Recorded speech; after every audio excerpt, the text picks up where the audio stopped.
Please feel free to unmute your mics. And speak up. I can see a couple of mics. Oh, yeah. Hi, Uzoma. Yes. Okay, for funding, thank you for all you guys have been doing and saying shalom, thanks. No problem. Yeah, so for funding, I think you should start with your money, because if you go and get seed from people and then you're not even sure of what the business the prospect is, and you're not sure of the future, then you go get investors money and then you don't have results. And these guys are not interested in your stories. They will just want to see results. So start with your money as much as you can. Okay. Thank you so much, Uzoma. Thank you. Uzoma does not like stress. She doesn't want anybody to come and shout on her, really. So, yes, that's quite understandable. All right, who wants to go next? Should you start your business with your own money if you have it, or should you let other people invest in it? Who wants to go next?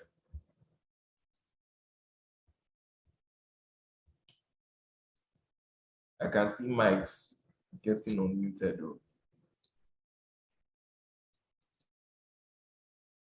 Oh, hi, Ruth. Ruth is actually in this meeting. Hi, Ruth. We've not seen you for a while now. Hi, Ruth. Can you hear us? I guess not. I don't think you can. Yeah, so who wants to go next? Would you rather start your business with your money or with other people's money? We should not let me call names. So,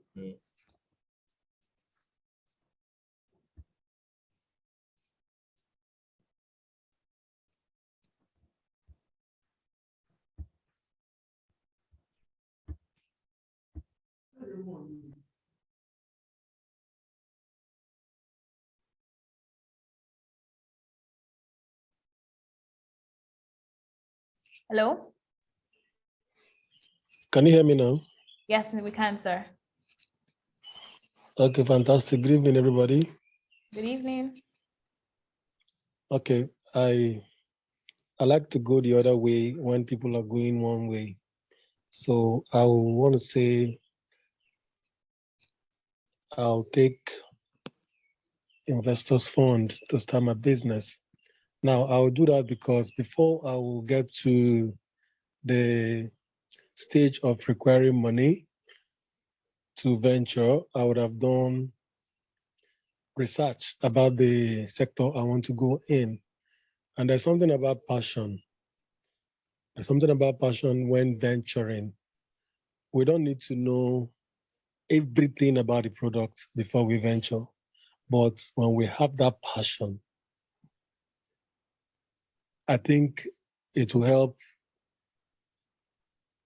a long way into the business venture. And again, when you take people's money like that, there's a way it helps to get more people involved in the business.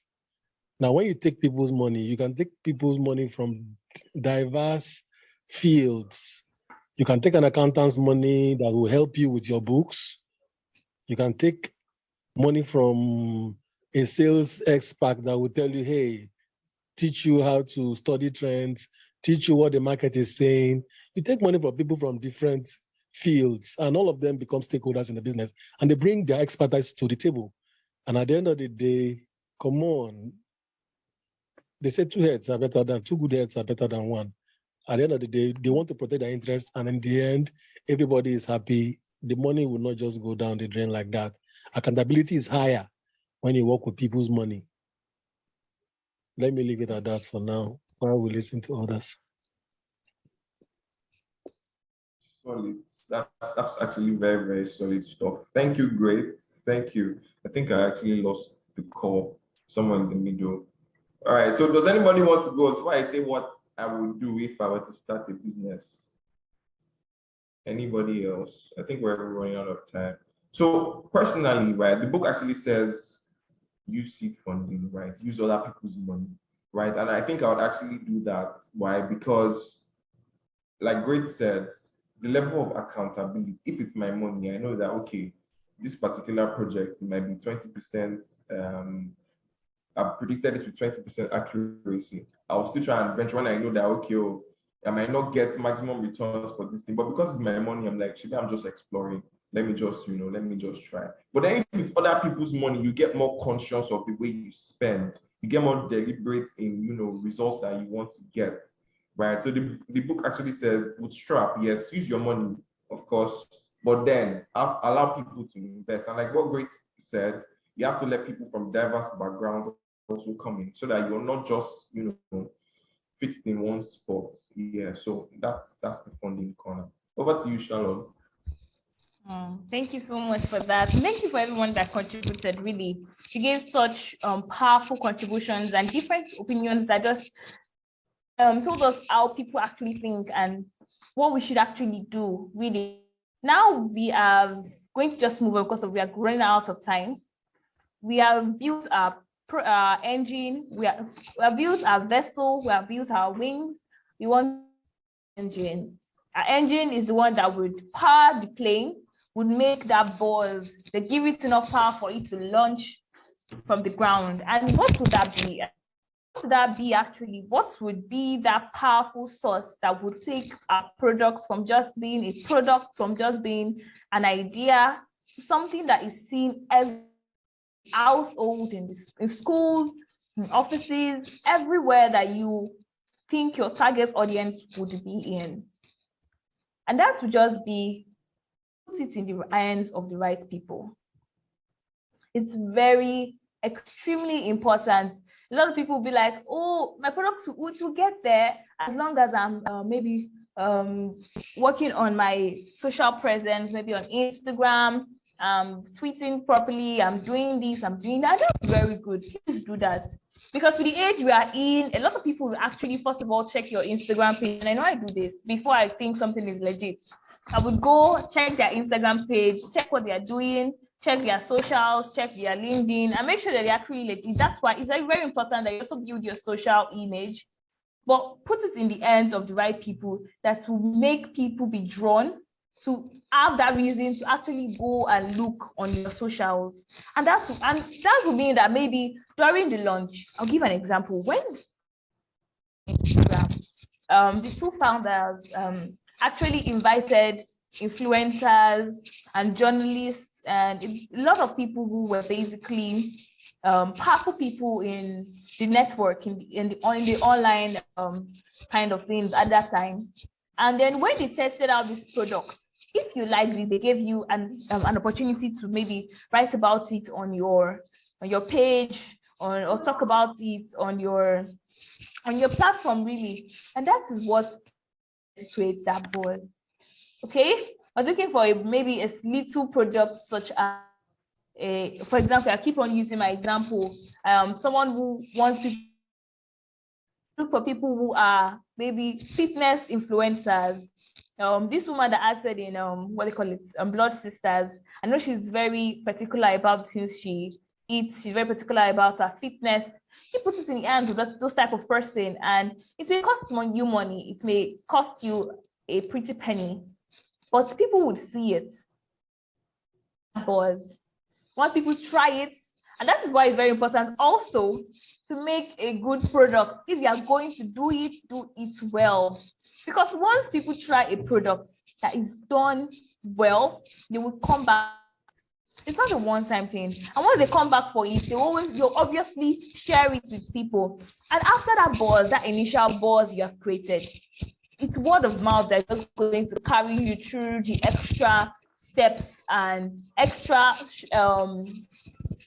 journey of your product, really. So you have to make a good product. You have done your research, and you can't miss a journey because of you feel like it's irrelevant, because of you feel like it's not useful. You have to be very particular about actually finishing and being extra particular in every step in building your airplane. It's very, very important. So you know your target audience, you put it in the right people, people talk about it. You create the right buzz around it that will just make people come back over and over and over again, to make it be seen, to make it be talked about. Because once people are talking about it, no matter how bad it is, if people start talking about it, people will start buying it. It's just the way things work, really. We have seen product that you just wonder, why are people buying this product? It's not even nice. Why are people still taking their money buying that product? It's because of people are actually talking about it. So you have to create that buzz. You have to create that to talk about that product. And sometimes as SMEs, really, because I feel like a lot of people in this platform are small businesses. You're wondering, okay, I don't have that financial capacity to maybe put it in the hands of big influencers that would begin to talk about it. Well, you can go to fairs. You can go to maybe church members that have a social standing in the community. You can take it to people, let people try it out, let people give their opinion. And it's also very important that you take this feedback. If you don't take this feedback. If people say, okay, I feel like this could be better, if you could do this, do this, do that, do that, do this, to go back and see, okay, are these people correct? Is what they're saying 2, 3, 4, 5, 6, 7, 8 people repeated that same feedback? Can anybody hear me? Okay. As 1, 2 people repeated that same feedback, is it something I should take into consideration? Okay, we have now, like it is very important that throughout this process, we are listening to our customers, we are listening to our testers, we are listening to people of the way. An entrepreneur is someone who isn't closed up, isn't someone who just, I have this idea, I know how I want it to look like, I know what I'm envisioning, and then I'm not going to take opinions from anybody. I'm not going to let anybody interfere with what I have in my mind. I'm not going to give way for any other opinion. An entrepreneur is one who is open to suggestions, is one open to people's feedback, and who would not take this feedback lightly. And this is basically what it talks about. I said before that this book is a Bible for entrepreneurs. So if you read that book, please, please, please take your time to read this book. Like I said at the very beginning that this book is something I'm really excited to talk about. I'm really, really excited. As I was reading this book, I learned so much. Things I thought were correct, mistake I thought were right. And I just read one of the mistakes were what Pelumi just outlined was that a lot of times people like, oh, I should spend my own money because of it's my business, it's my flop, it might not work out as I hope to. I want it to work out, really.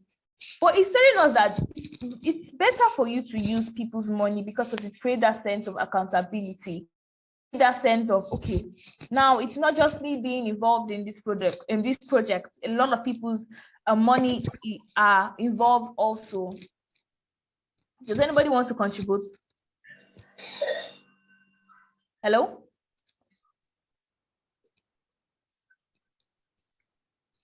Okay.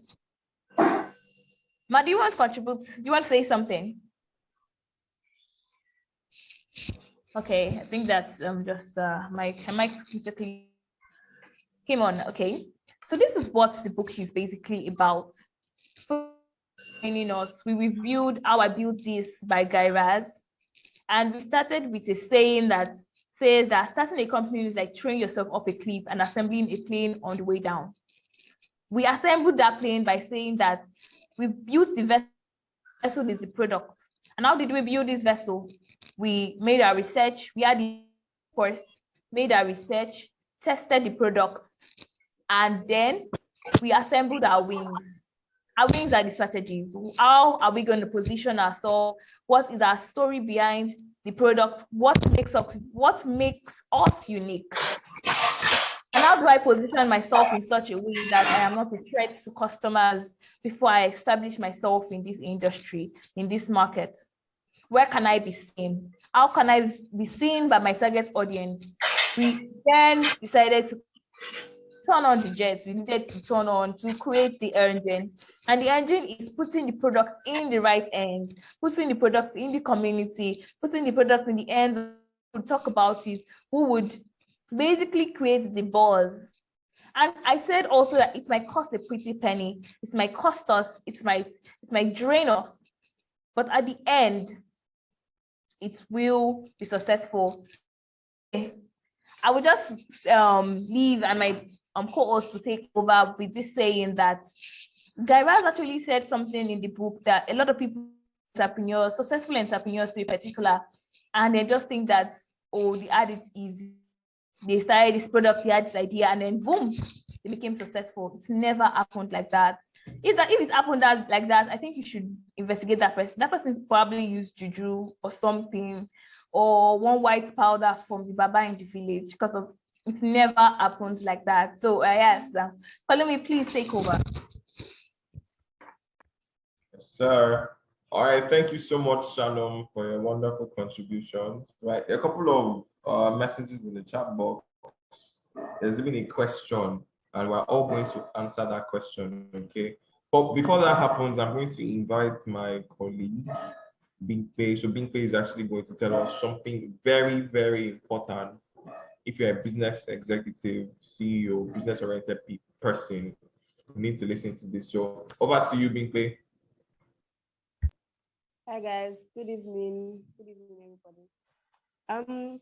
What I'm bringing to you is an event that is hosted by Hexavian. It's called Breakfast with Izu. As we all know, Hexavian's MD's name is Izu. So it's a separate summit session on business systems, on structure, growth strategy, detailing your next 5 moves, your next 5 steps to know if you're actually winning or not in your business, right? So Hexavian will be sharing how to scale capacity for structure and growth. And this event will be holding at the Eco Hotels and Suites, last floor, on Saturday, 20th of August. Can you all hear me? Yes, we can. Yes, we can. Okay. I So the think event will be holding. Okay. yeah, Bingpe, can you hear me? Yes. I think there's even a discount for people Yeah, coming I'm going to get to from that. there.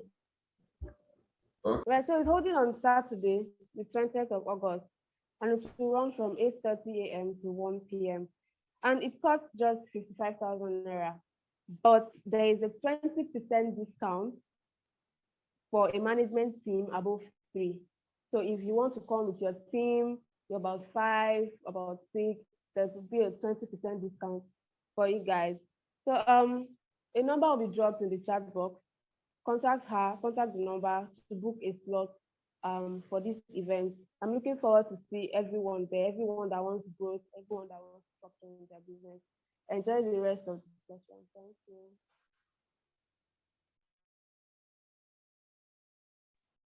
Thank you, Bingpe. So, guys, there's really nowhere you want to be next week Saturday, right? Than seeing the man himself, okay, breaking down your next 5 moves, right? Everything we say here are really just snippets. Okay, so business problems, breakfast with Izu is actually the place to be. All right, so back to our review. Okay, so I'll go straight into the question. So someone says, can we talk about how we can get people to invest in our businesses? Okay, I actually have a couple of opinions, but does anybody want to go first? How do you actually think you can get people to invest? What should you do to make your business enticing, let people come and invest in your business? What do you think you can do? Anybody?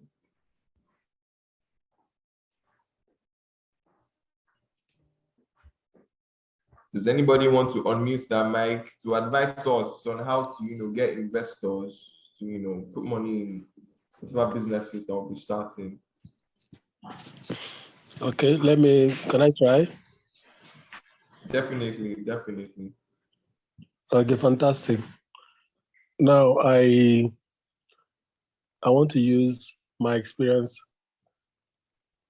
as an example. Yeah. There was one time I wanted to start a particular business, and I knew somebody in government. I decided to approach him, and he told me, go get a business plan. Okay. Go get a business plan. Let's look at your business plan. So I think it should be the first thing that anybody that wants funding should put together. You put together the business plan, so that people can see through the route they want to take. They want to see the risks factors. Yeah. They want to see also the profitability of the business. They want to see tenure. They want to see duration with duration of the investment, how long their money will be with you before they begin to make get returns. The business plans should be able to explain all that. So I think that document is very, very vital. And when doing that, Yeah. let's also be frank with it. We need to ensure that we are not too optimistic just to excite investors. Because when you're too optimistic and to excite investors, some of these people we go to are very knowledgeable and they see all that excitement as pitfalls. And sometimes it doesn't entice them to invest. But when we keep the whole thing moderate in the business plan, and maybe when we get to actuals and it begins to peak, that becomes abnormal profit rather than making the business plan look so enticing. And when we get to the field, we begin to struggle. So I think a proper objective business plan should be the first to be able to get people to look at the idea. Thank you.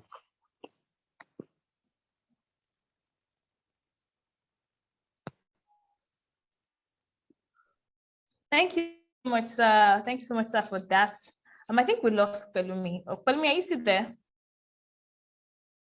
I think we lost Pelumi. Thank you so much, sir, for that contribution. Really, it's I think you said it's all. Like, you have a proper business plan in order to get funding. It's very important. Nobody will give you their money just because of they're not dashing you the money. It is an investment, and they hope to get a return back from that investment. So that is one reason why one reason why you need a business plan. And if you want a business plan in Xavier has over 10 years worth of experience in that field, then you're in the wrong, really. So you want to get funding, you're looking for staff, you need all these things. You have to have a business plan. It cannot be overstated. Okay? Palumi, is there anything on other thing? Anyone wants to talk? Anyone else wants to make a contribution? Yeah.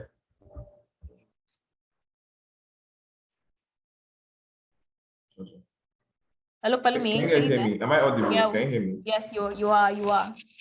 Okay. Yeah, sorry for the break in transmission. So I was about to actually rephrase my question. Thank you so much, Great, for what you said. Yeah. So now I want us to put ourselves in the shoes of investors, right? So your friend comes to you saying he wants to start a business, right? And you know you have money, right? And you want to invest. He's not your brother, he's not your mother, that you know that, okay, you just invest, closing your eyes. Is your friend, right? So what do you take into consideration before you actually decide to put your money? I feel like if we can think in that perspective, then we can know what to, equip ourselves with before going to pitch to investors. So answering the question that is that what exactly should we do? How should we get investors? It's so simple. If you were to come to me to say you want to invest, you want me to invest in your business, the first thing I'll ask is, okay, you have a business idea, right? Is your business idea, is it feasible? Is it something that will bring profit? And honestly, that's what a feasibility study does, right? Starting a business 101, the first thing is coming up with a feasibility study. Can you hear me? Sharon, am I audible? You are audible. Yeah, thank you. Okay. So feasibility study, right? That's the first thing you want to do. A feasibility study, business plan, very solid points from Great, right? A business, I don't know if we all know what, I feel like one of these book review sessions, which actually provide an insight a deep insight into what we actually do. So it has a couple of sections where we have the financial. You are breaking. You're breaking. We can't hear you. We have the marketing, Look at me. and at the end of the day, that Oh, we lost him again. So if you can hear me, really tell. you can just.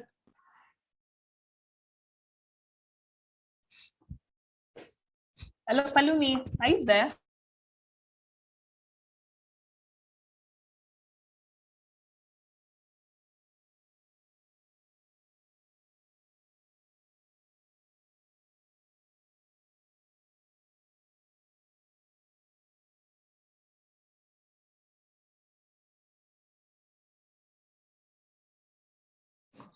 Sorry about the network issue. I'm back, and something Palumi was trying to talk about was that. Okay, I think we should just move on. Really, join us later.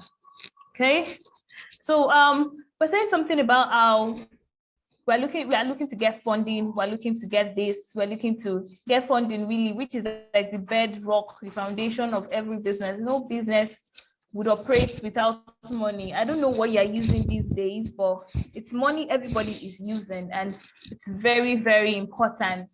So how do I get funding? How do I source for the right funding? And then when we highlighted that we have to get a good business plan, it cannot be overstated.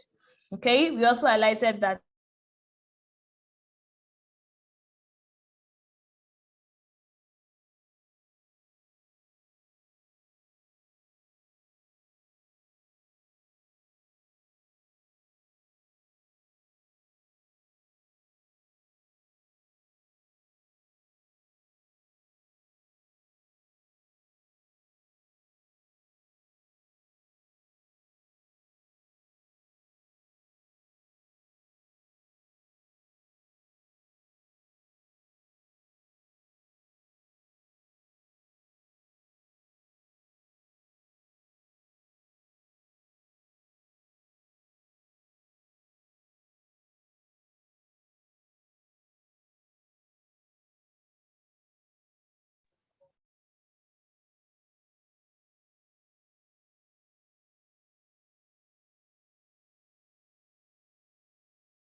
oh, okay, I think it's much better now. I apologize for that. The network is really out today.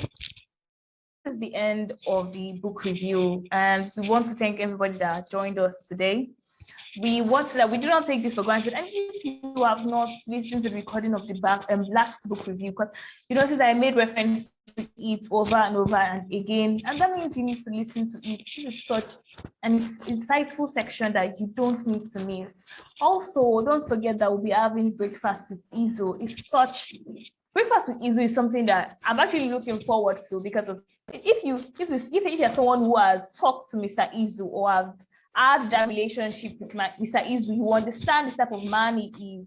And to have the opportunity to actually have him train you and teach you on your next 5 steps, it's like very, very important. It's a wonderful section that I don't want anybody to miss. It's for entrepreneurs, it's for business owners, it's for employees, because you always. And if you're looking to even start your business in the future, it's something that you have to take into consideration. Oh God. Can anybody hear me? Okay. There are discounts in place for people who would like to attend virtually, or people would be bringing 3 of their management staff. So you want to us to just get other information. A number has been dropped in the chat box. I can just reach out to that number. So thank you so much, everyone. And yes, day. Yes, we'll see you next week for the next book review. Okay, bye. All right, thanks. Bye. Bye. Bye. Bye.